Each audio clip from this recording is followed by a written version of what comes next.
প্ৰথমতে আমি চাউলখিনি ধুই ল'লোঁ, ধুই লৈ এতিয়া আমি জোখমতে পানী দি ল'লোঁ। পানী দিয়াৰ পিছত গেছটো জ্বলাইছোঁ।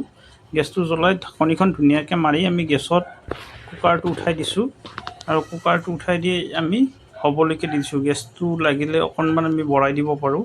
চ' আমি গেছটো অকণমান বঢ়াই দিছোঁ। এতিয়া আমি চাই আছোঁ যে কেতিয়া হ'ব। আকৌ অকণমান গেছটো বঢ়াই দিছোঁ সোনকালে হোৱাৰ কাৰণে।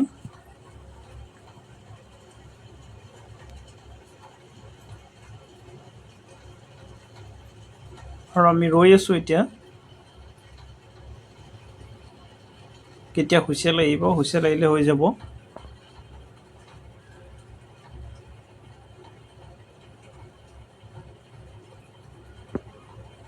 কিছু সময় ৰোৱাৰ পিছত হুইচেল নিশ্চয় আহিব।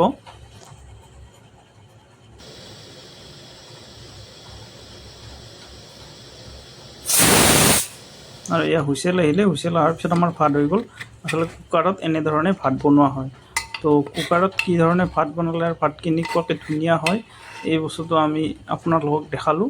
পৰৱৰ্তী ভিডিঅ'ত আকৌ আমি বেলেগ এনেকুৱা ভিডিঅ' লৈ আহিম। ধন্যবাদ।